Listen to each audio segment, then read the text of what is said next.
My aunt and uncle recently had a baby named Tyler. My uncle is a huge fan of computers and gadgets.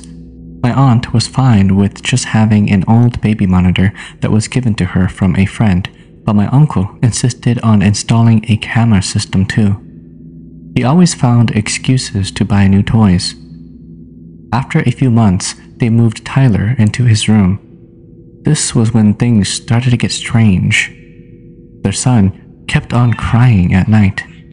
When they looked at the monitor, he seemed to be sound asleep, but the audio told an entirely different story. Some nights, he would be crying at the top of his lungs. Sometimes it would just be a whimper.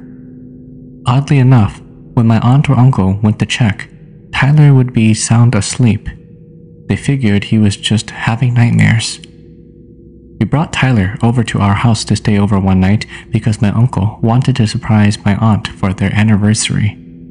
During that night, my baby cousin was as quiet as a mouse. I jokingly told my parents that my aunt and my uncle's house must be haunted since Tyler slept fine at our place. We laughed it off. That night, Tyler's parents came knocking at our door frantically. My aunt asked me if anything happened to Tyler. I said that he was fine, he was sleeping with me in my room. She asked me if I was sure and I confirmed. We woke up my parents and they talked about what had happened. Apparently, when my aunt and uncle were sleeping, they heard Tyler crying. When they looked at the monitor, Tyler wasn't there. The crying continued on though. Frightened, they went to check his room but found no one there. That's when they rushed over to our house. The following morning, my uncle's friend, a Hmong shaman, went over to their house. He told them that there was another baby in the room. The crying that they heard was never Tyler's. Tyler was a happy child. The other baby was angry and sad. He asked if my uncle and my aunt had ever had any other children. My uncle then told us that when he and my auntie were still dating, they had an abortion. They were still in the midst of their careers and were not ready to be married yet. They didn't want Grandpa to be angry, so they hid it from everyone. My uncle's friend told them that they would have to throw a feast for the unborn child. The baby spirit followed Tyler's spirit back into the living world and may try to take over Tyler. If they throw the baby a feast and send him off happily, he may not come back. Of course, the pair threw a big feast for their unborn child. The shaman performed his rituals and everything since then has been fine. So this story occurred to one of my guy cousins named John. He is now 15. John's older brother, Ace, had a girlfriend that lived in Wisconsin. Ace and his girl made a promise to see each other at one of those Hmong New Years, and so they did. John wanted to tag along because he didn't want to babysit anymore. The pair stayed over at one of their uncle's house during the visit. During this time, they were able to go and see Ace's girlfriend a couple of times.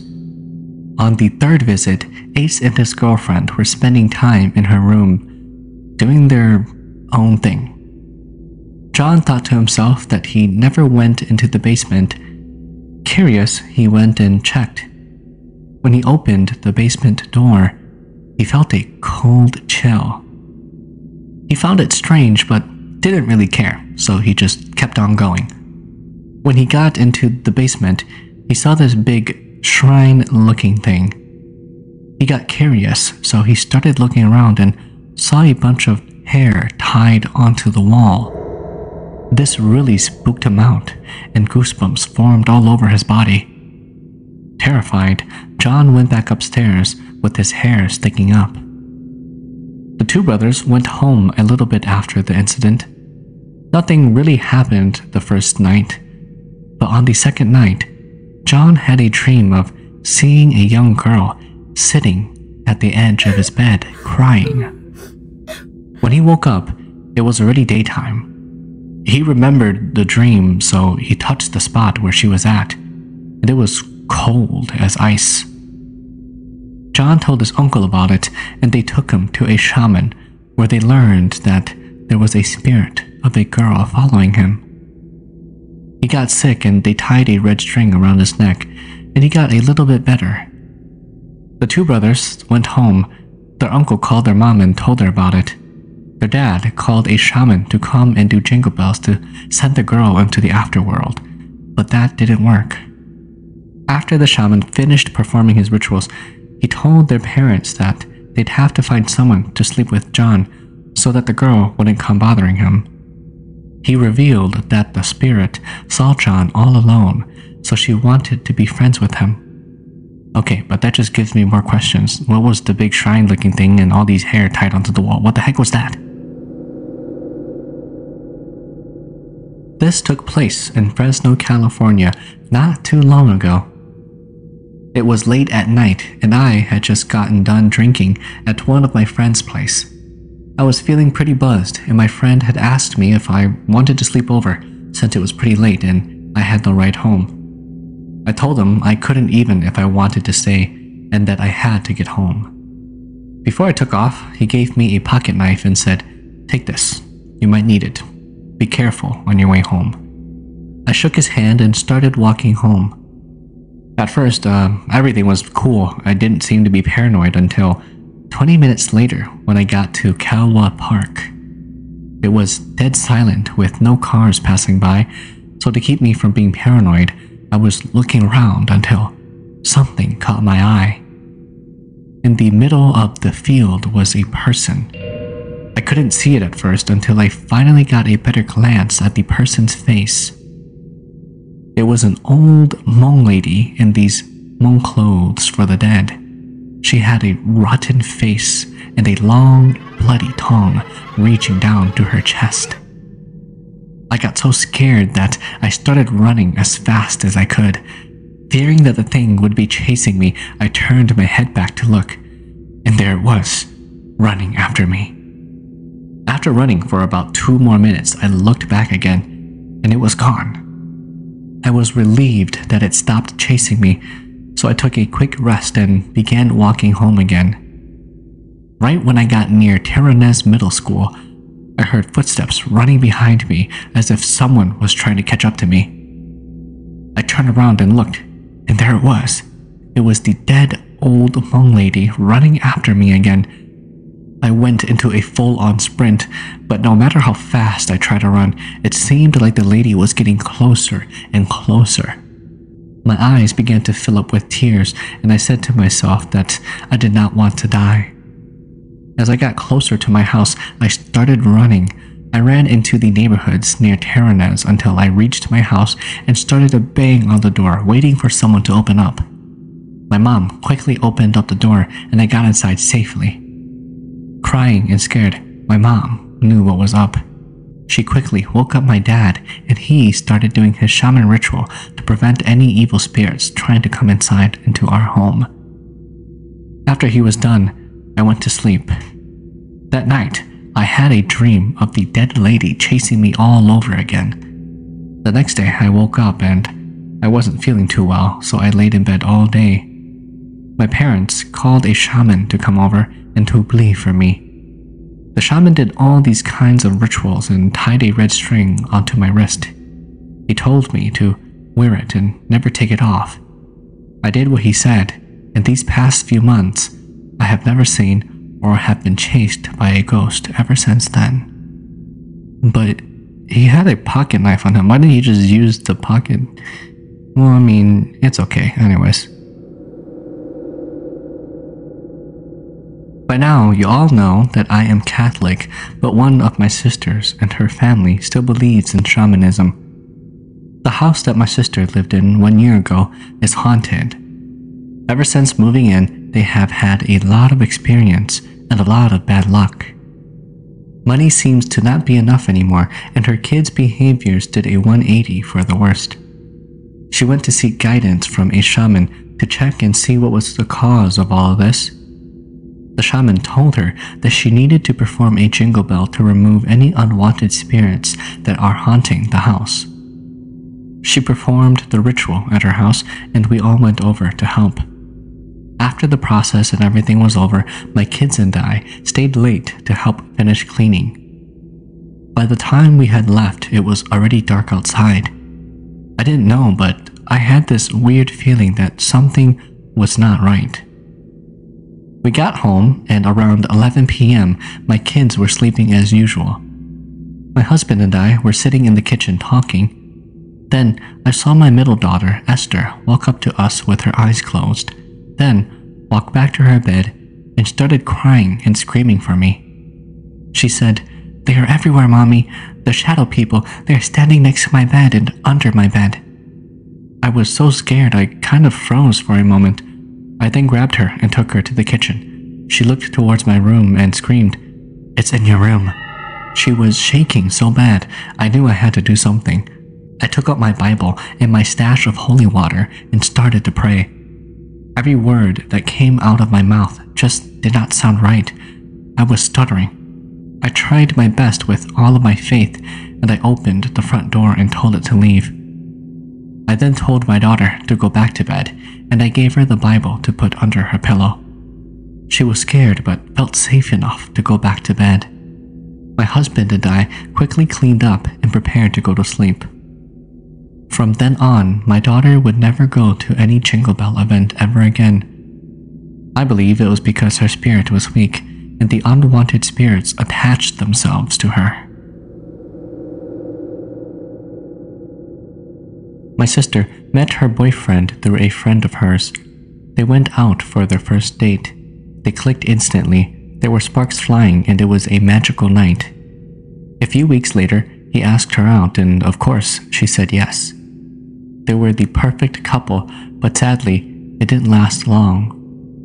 Months passed, there were arguments. It would lead to breakups, but they would get back together. This had been going on for so long. It just passed their anniversary, almost 1 year. Only a few days had just passed their special day, and yet the argument had already begun. It got so intense that my sister couldn't handle it anymore. She broke it off with him.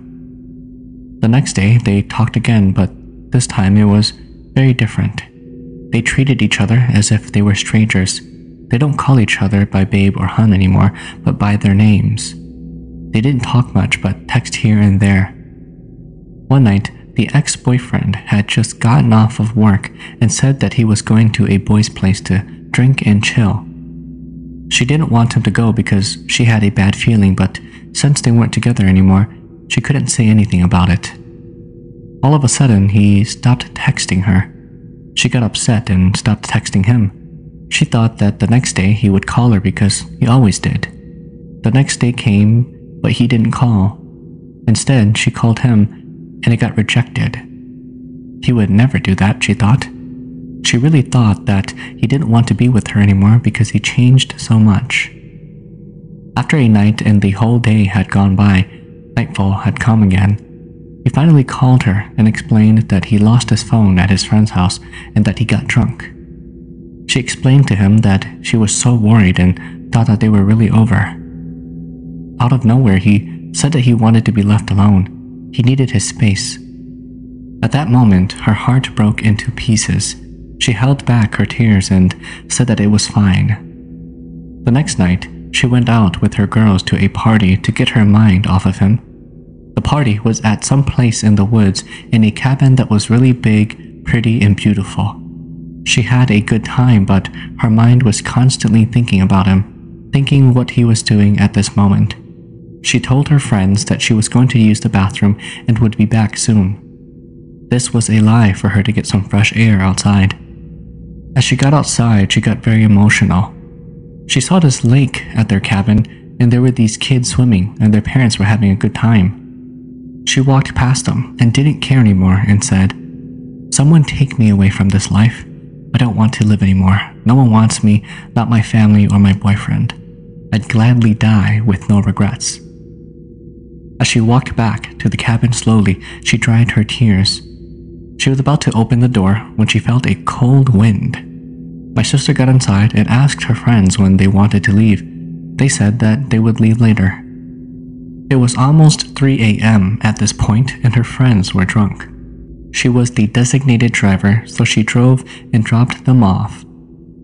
As she was driving home, she felt someone was in the back seat watching her. She shrugged it off.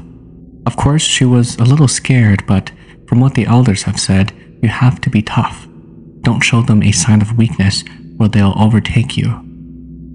She parked her car in our driveway, took her keys out of the ignition, and opened the door to get inside of the house.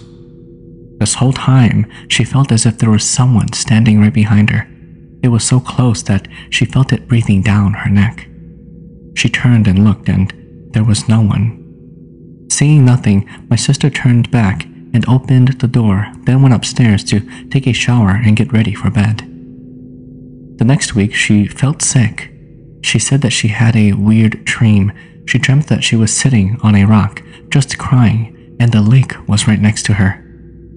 Suddenly, a young, handsome man came up to her and asked why she was crying. They conversed for a moment, and he offered to take her home, but she declined. He smiled and just stood there, but this really creeped her out, so she walked away and then woke up. She said that it felt so real and thought that her dream didn't mean anything. Even if she told our mom, she would say that it was nothing. Perhaps she ate too much and dreamt of silly things. A couple of days had passed by, and her ex called back. He asked her how she had been. My sister replied that she was sick. They talked for a while, and she felt tired, so she told him that she was going to sleep and would talk to him later. Then she had another dream. She was in the same place, sitting on the rock, but just staring off into the distance. The same handsome young man came up to her again and said, "Do you already have a loved one?" My sister replied, "Why do you ask?" "Because a beauty like you shouldn't be crying and getting your heart broken when the person you love isn't making you happy as you should be," he answered. She then told him, "Thank you for caring, but I'm happy with him." Then the man said something that spooked my sister. "If you are as happy as you say, then how come the other night when you were walking around crying because of him, you said that you'd gladly die with no regrets?" My sister was shocked.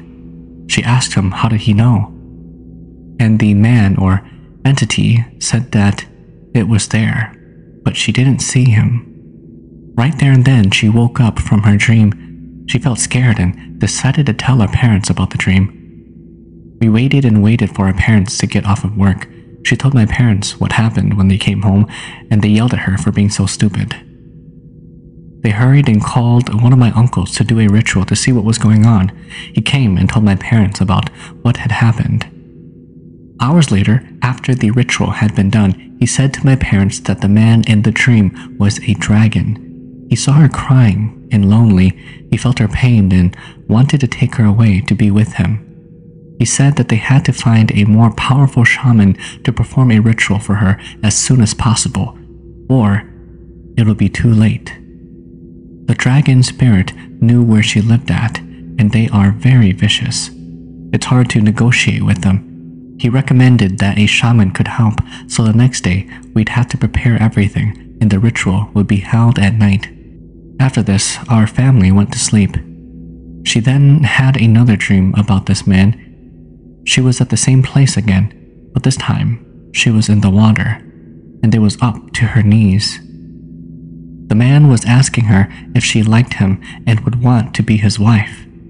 My sister obviously declined, but the pair continued to go back and forth as he tried to persuade my sister. In the middle of the night, she suddenly woke up with beads of sweat all over her. We waited for the shaman and prepared all the necessary things for the big ritual. He brought 4 of his assistants and some really strange things.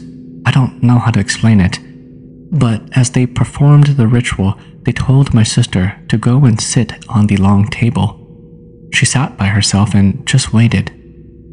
As the shaman was throwing rice and spitting water over her, she looked so weak and started to turn pale. Then she blacked out. While she blacked out, she got up and roared. She told the shaman to back off.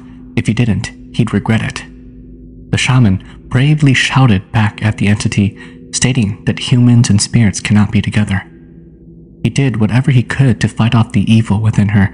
He used his sword on her, and she fell down screaming in pain. She got right back up and tried to attack him but missed. The shaman told his assistants to hold her down while he put something on her. She screamed and roared so loud that everyone got scared. My sister then passed out, so we carried her to lay down on the couch. We cried and told her that she'd be alright. The shaman and his assistants told us to get a hold of the boyfriend because the dragon spirit took her soul so far with him into the other realm. The shaman was trying to get her back. He was calling for her, but she would not answer. If her boyfriend called her back, perhaps she may answer. It took us about 30 minutes to get a hold of her boyfriend. I told him what happened, and he rushed over to our place. He came and sat next to my sister, calling her name. She was so pale at this point, turning blue. He then yelled and pleaded for her to come back. He apologized and just wanted her to turn around. He called her for quite some time. Everyone was calling for my sister. An hour later, she finally woke up and wasn't so pale anymore. The first person she saw was her boyfriend. He hugged her so tight and yelled at her for being so stupid. She cried and he cried. Everybody cried. However, we were not prepared for what my sister was going to tell us. No matter how much her boyfriend pleaded for her to come back, she apologized and said that it was too late. The dragon spirit had already taken her soul too deep. She was only able to come back one more time because she begged to see him and our family. She said her goodbyes and her boyfriend begged for her to stay. She told us how much she loved us, and with that, she collapsed. We were all crying. It was a heartbreaking moment, and she had left us. We were too late. An hour later, the shaman said that the dragon took her too far. He already got her into his home. There was nothing that he could do. He had too many guards and he couldn't beat them. He didn't have enough energy. He said he was sorry and that he was not powerful enough. Our family threw a funeral for my sister. Her boyfriend came and sat by her for the whole 3 days. He lived an hour away from my sister. He loved her so much, he did almost everything for her. They were the perfect couple, although they had a lot of arguments. He cried non-stop and was miserable. I don't know if he ever moved on, but it was heartbreaking for them and our family. She wasn't a perfect sister, but she knew what she wanted. She'd find her way to get it. My sister was a rebel, but she knew her limits. The only person that she was close to was me. My sister did a lot for us, and we took her for granted and didn't believe her when she needed us the most. If only we could go back in time, we would be by your side. May you rest in peace. I think that's a sad story. Anyways, make sure you subscribe. Thank you.